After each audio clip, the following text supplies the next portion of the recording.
देखिए, आज अध्ययन करना है कॉकरोच के मुख तथा मुख उपांग। कॉकरोच का मुख तथा मुख उपांग। ठीक है, मुख उपांग का उपांग इसलिए कहा जाता है क्योंकि ये भी खंडित होता है। कैसे होते हैं? खंडित होता है, क्योंकि ये उपसंघ मैंडिबुलेटा का प्राणी है, इसलिए इसमें मैंडिबल्स जो होते हैं काफी विकसित होते हैं। मैंडिबल्स जो होते हैं काफी विकसित। जिन कीटों में मैंडिबल्स ज्यादा विकसित होते हैं उसमें जो मुखोपांग होते हैं काटने और कुतरने वाले होते हैं। तो कॉकरोच के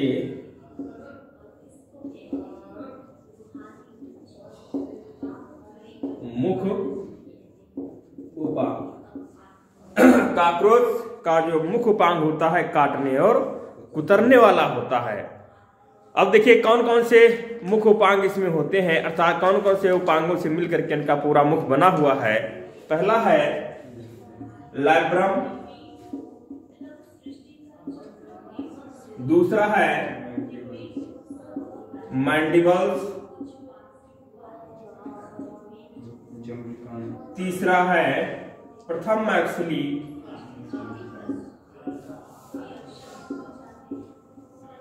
चौथा है द्वितीय मैक्सिली और पांचवा है हाइपोफैरिंक्स। ठीक है, या अधिग्रसनी या लिंगवा। ठीक है, हाइपोफैरिंक्स।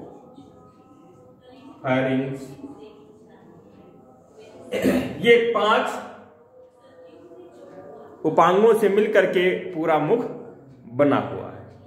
ठीक है, इसमें से देखते हैं पहले ये सब जो मुख उपांग होते हैं किससे जुड़े होते हैं?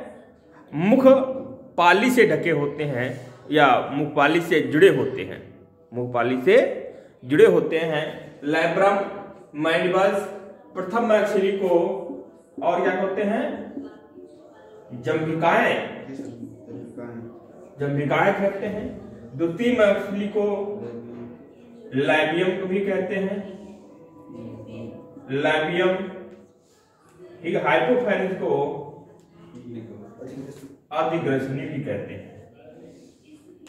अधिग्रसनी कहते हैं।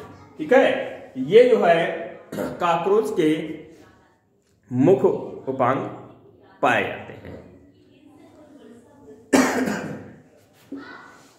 लैब्रम, मैंडिबल्स और मैक्सिली और लैबियम और हाइपोफैरिंक्स। अब देखते हैं लैब्रम की बात करते हैं। एक एक जो है मुखोपांग की बात करेंगे। पहला है लैब्रम, जिसको हम ऊपरी होंठ भी कहते हैं। क्या कहते हैं? ऊपरी होंठ कहलाता है। ये वो जो है मेन पॉइंट है। लैब्रम जो होता है वो ऊपरी होंठ कहलाता है। ये गतिशील होता है। ऊपरी होंठ जो है गतिशील होता है, जिसका एक सिरा स्वतंत्र होता है और दूसरा सिरा जो है क्लाइपियस से जुड़ा रहता है। समझ गए? लचीली पेशियों के द्वारा यह क्लाइपियस से जुड़ा रहता है। क्लाइपियस मतलब मुखपाली इसको बोलते हैं। क्लाइपियस से जुड़ा रहता है, जिसके कारण जो है इसको आसानी से चलाया जा सकता है। और बीच में थोड़ा सा ये कटा सा दिखाई पड़ता है। स्वतंत्र किनारा, बीच में थोड़ा सा कटा खांच जैसी संरचना होती है। दोनों कटाव के दोनों तरफ रस संवेदी रोम पाए जाते हैं, जो कि मुख्य रूप से जंतुओं के रस संवेदना में सहायता करते हैं। ठीक है, तो इसको इस तरीके से दिखा सकते हैं। ये बीच में थोड़ा सा कटा होता है इस तरीके से। ये पेशियां हो गई जो कि अधपाली से जुड़ी रहेगी, अधकपाल से, वो मुखपाली से, ये मुखपाली से जुड़ी रहेगी। ठीक है, और यहां पर ये क्या है? पेशियां हैं। कैसी पेशियां हैं? ये पेशियां जो होती हैं क्लाइपियस से जुड़ने का कार्य करती है, इसको क्लाइटिस जोड़ देती है, ठीक है। और यहाँ पे ये रोम होते हैं, यहाँ पे ये रोम होते हैं, ये कैसे होते हैं? रस संवेदी रोम, ठीक है। तो ये क्या हो जाएगा? ये लैब्रम हो जाएगा, जिसको हम ऊपरी होंठ कहते हैं, ठीक है। इन पेशियों के द्वारा ये वाला जो सिरा होता है वो जुड़ा रहता है, ये वाला स्वतंत्र रहता है। इन संवेदी रोम से ये रस की संवेदना प्राप्त करते हैं। ये वस्तु खाने वाली है, कैसी है, ठीक है, हम लोग कैसा इसका टेस्ट है ये जान लेते हैं। दूसरा है मैंडिबल्स, लैब्रम के नीचे मुख द्वार के दोनों पार्श्वों में, क्योंकि मैंडिबल्स कितने होते हैं? 2 होते हैं। लैब्रम कितना होता है? 1 होता है, ठीक है। तो ये मुख द्वार के नीचे दोनों ओर पार्श्वों में ये जुड़े होते हैं। प्रत्येक मैंडिबल जो है दृढ़ काइटिन की जो है बनी एक संरचना है, और इन्हें दंतिकाएं भी कहा जाता है।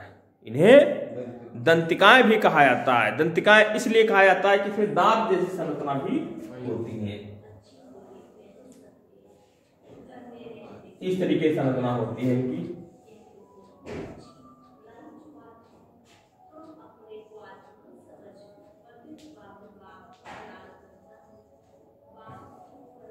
इस तरीके से इसमें दंतिकाएं होती हैं, समझ गए?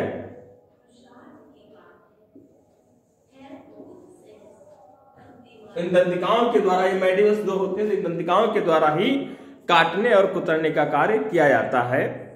और इसके एक किनारे पर प्रोस्थिका नामक जो है गद्दीनुमा संरचना होती है। ये क्या कहलाता है? प्रोस्थिका। ये दांत है इसके, हैं? ये गद्दीनुमा संरचना होती है। और ये जो है, ये क्या है? ये पेशियां हैं। क्या है ये? पेशियां हैं, जिससे जो है ये उसे क्लाइपियस से ये जुड़े रहते हैं, समझ गए? पेशियों के माध्यम से। ये भी एक गतिशील प्लेट जैसी संरचना है। मैंडिबल्स को एक दूसरे को तरफ हिलाने के लिए 2 प्रकार की पेशियां कार्य करती हैं, समझ गए? अभिवर्तनी पेशियां और अपवर्तनी पेशियां। मतलब मैंडिबल्स पास में आते हैं ना, इसे आरी की तरह चलते हैं इस तरीके से। तो ये जो है पास लाने के लिए, दूर ले आने के लिए 2 प्रकार की पेशियां कार्य करती हैं, अभिवर्तनी पेशियां और अपवर्तनी पेशियां, ठीक है।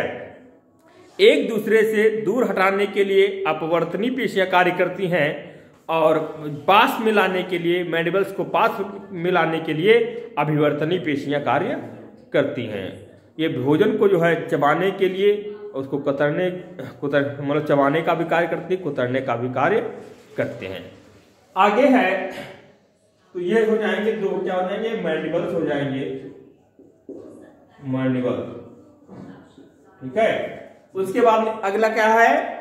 प्रथम मैक्सिली या जंभिका कहते हैं। ये मैंडिबल्स के नीचे सिरकोश के दाएं बाएं एक लगी होती है, अर्थात ये भी 2 होती हैं। प्रत्येक जो है मैक्सिला अनेक खंडों की बनी होती है। उन खंडों को क्या कहते हैं? पोडोमियर्स कहते हैं। मतलब मैक्सिला के खंडों को क्या कहते हैं? पोडोमियर्स कहते हैं। अर्थात ये कई पोडोमियर्स से बनी होती है, जिसमें आधार में जो होता है वो आदिपादांग कहलाता है या प्रोटोपोडाइट कहलाता है। क्या कहलाता है? प्रोटोपोडाइट कहलाता है, जो आधार में होता है। इसकी संरचना इस तरीके से दिखा सकते हैं।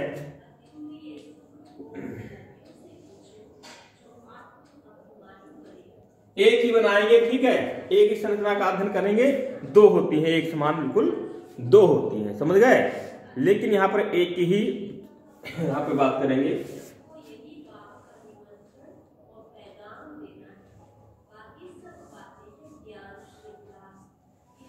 इसमें जो है ये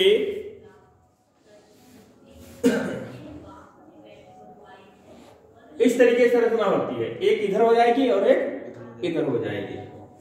ये जो है ये आधारी बेस कहलाता है। क्या कहलाता है? आधार कहलाता है, जिसको हम कार्डो कहते हैं। ये क्या है?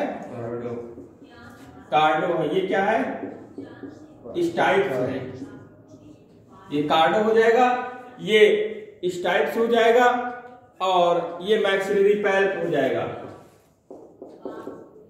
Maxillary palp. ठीक है, इस तरीके से संरचना होती है, ये खंडी संरचना होती है। प्रत्येक खंड को क्या कहते हैं? पोडोमियर्स कहते हैं। प्रत्येक खंड को पोडोमियर्स कहा जाता है। तो इसको हम दो भागों में बांट सकते हैं। बाहर की ओर होते हैं वो बाह्य पादांग कहलाते हैं और अंदर की ओर जो होते हैं वो अंतः पादांग कहलाते हैं। अब अंदर की ओर कौन कौन से हो जाएंगे देखिए, अंतः पादांग नामक दो शाखाएं जुड़ी रहती हैं। स्टाइप की बाह्य सतह पर 5 खंडीय मैक्सिलरी पैल्प होते हैं। ये स्टाइप्स है, स्टाइप्स के सतह पर ये 5 खंडीय क्या है? 5 खंडीय मैक्सिलरी पैल्प लगे हुए हैं जो कि दोनों जंभिकाओं में होते हैं, समझ गए। और यह एक्सोपोराइड कहलाता है या बाह्य पादांग कहलाता है। ये वाला जो है तो बाह्य पादांग कहलाता है, ठीक है, और ये वाले अंतः पादांग कहलाते हैं जो अंदर की ओर जुड़े होते हैं। सबसे बड़ी बात है कि ये पहले पर जो होता है इसमें संवेदी सूक लगे होते हैं। इसमें क्या लगे हैं? ये संवेदी सूक लगे हैं जो क्या करते हैं? संवेदनाओं को ग्रहण करते हैं। और अंदर की ओर देखिए इसमें क्या लगा होता है? 2 और संरचनाएं पाई जाती हैं जो कि छत्र रूपी क्या होती? गैलिया होती है। क्या कहती है? गैलिया और लैसीनिया। गैलिया और लैसीनिया भी इसमें संरचनाएं पाई जाती हैं। ये गैलिया और ये लैसीनिया, ये संरचनाएं पाई जाती हैं। ये दोनों तरफ की गैलिया और लैसीनिया मिल करके जो है एक प्रकार से जो है जीभ्याकार संरचना बना देते हैं। इनकी भीतरी सतह पर कठोर सूक लगे होते हैं। कि भीतरी जो सतह होती है इस पर कठोर सूक लगे हैं, कंटिका जैसी संरचना लगी होती हैं। और इसके द्वारा मुख्य रूप से इसके द्वारा कार्य क्या करते हैं?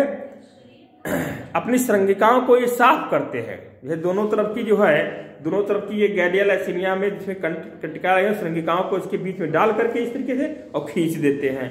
तो क्या होता है कि जो श्रृंगिकाओं में कोई धूल के कण या इस तरीके कोई चीज लगी होती है, सूक्ष्म जीव लगे होते बैक्टीरिया में, वो भी जो है नीचे गिर जाते हैं।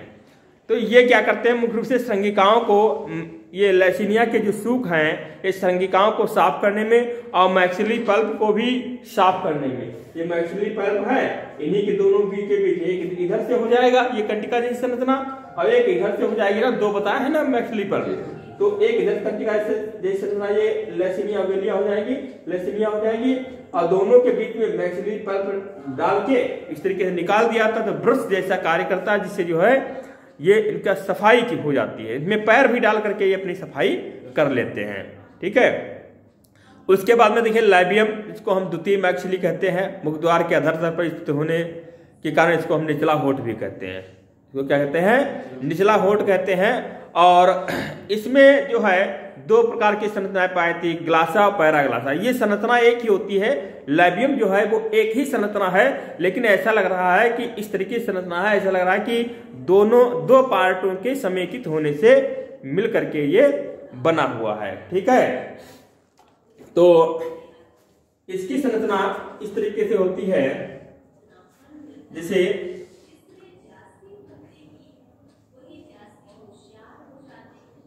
ये जो है पहले ये पैल्प बना दीजिए, ये क्या है? पैल्प हो जाएंगे, ठीक है। उसके बाद में यहां पर ये ग्लासा और पैराग्लासा नामक संरचना इसमें पाई जाती है। बाहर की ओर जो है पैराग्लासा और अंदर की ओर ग्लासा।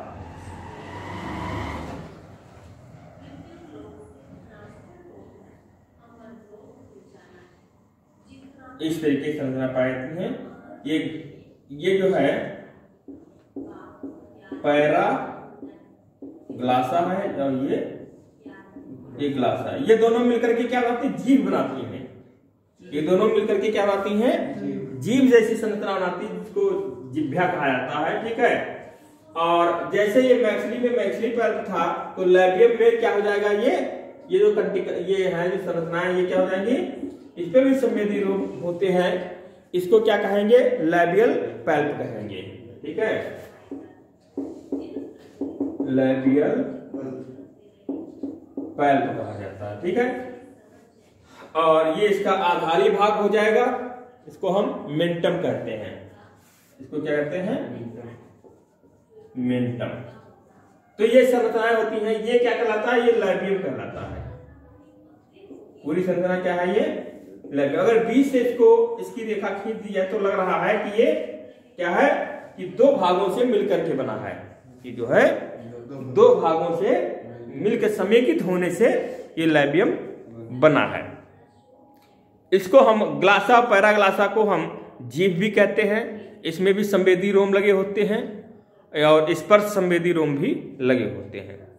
उसके बाद में अगला है अधिग्रसनी या लिंगवा या लैबियल। यह लैबियल के ऊपर था, मैक्सिली के नीचे वाले द्वार में लगा रहता है और इसे यह जो है इस छोटे से उपांग को हम हाइपोफैरिंक्स कहते हैं और ये भी प्रकार की जिह्वा का कार्य करता है। ठीक है, और इसी में लार आती है, लार ग्रंथियों से लार इसी हाइपोफैरिंक्स के माध्यम से मुख में आती, जिससे भोजन को लसलसा करते हैं। तो इस प्रकार से ये चारों उपांग की बात, पांचों उपांग की बात हो गई। लैब्रम ये हो गया, ठीक है, इसको हम ऊपरी होंठ कहते हैं। मैंडिबल ये हो गया, इसको काटने उतरने का कार्य किया जाता है। मैक्सिली या जंभिकाएं ये हो गई, इसका कार्य मुख्य रूप से होता है, मैक्सिली का क्या होता है, भोजन को पकड़ने का कार्य होता है, उतरते समय भोजन को पकड़ने का कार्य करते हैं। ठीक है, उसके बाद में द्वितीय मैक्सिली या लैबियम ये निचला होंठ कहलाता है। निचला होंठ क्या करता है, कुतरे हुए भोजन को रोकता है, नीचे गिरने से रोकता है। नीचे से हमारी होंठ होती है, भोजन करते समय क्या करते हैं, निचली होंठ क्या करती है, भोजन को बाहर निकलने से या नीचे गिरने से रोकता है। ठीक है, तो ये लैबियम हो गया। लैबियम में ग्लासा पैराग्लासा, ये ध्यान देना है, लैबियम में ग्लासा पैराग्लासा पाए जाते हैं, जो कि क्या करते हैं, जीभ का कार्य करते हैं, जिह्वा का कार्य करते हैं। और द्वितीय मैक्सिली में, या इसको हम क्या कहते हैं, प्रथम मैक्सिली को या जंभिकाओं में क्या होता है, ये गेलिया और लेसिनिया होते हैं, इसमें सूक होते हैं जो कि सफाई का कार्य करते हैं। ये ध्यान दो, ठीक है, ध्यान कर लो कि ये क्या करते हैं, सफाई का कार्य करते हैं। तो इस तरीके से जो है ये संरचना पाई। हाइपोफैरिंक्स में जो है लार नलिका जो है खुलती है, जिससे मुख में लार आती है, भोजन को जो है लसलसा बनाती है। तो ये जो है काकरोच के मुखोपांग हो गए। ठीक है, आगे अध्ययन करेंगे ग्रीवा तथा वक्ष के उपांग। अगर अपने खाने वाले भागों से तुलना करें तो ऊपरी होंठ क्या कहलाएगा, लैबियम कहलाएगा, लैब्रम कहलाएगा। ठीक है, और निचला होंठ क्या कहलाएगा, लैबियम कहलाएगा। और ये मैंडिबल्स क्या हो जाएंगे, हमारे दांत हो जाएंगे। ठीक है, और निचला होंठ लैबियम हो गया। और ये जो मैक्सिली है, मैक्सिली क्या हो जाएंगी, पकड़ने के लिए मतलब हाथ हो जाएंगे। तो ये तुलना करें, अगर अपने शरीर से तुलना करें तो ये मैक्सिली, ये लैब्रम, ये लैबियम और ये मैंडिबल्स, और अंदर जो है जहां पर लार आती है वो हाइपोफैरिंक्स संरचना हो जाएगी। ठीक है, तो अपने हम मुख उपांगों से कह सकते हैं, मुपांग नहीं कह सकते, लेकिन खाने वाले भागों से अपने से अगर तुलना करें तो इस प्रकार से हम समझा सकते हैं।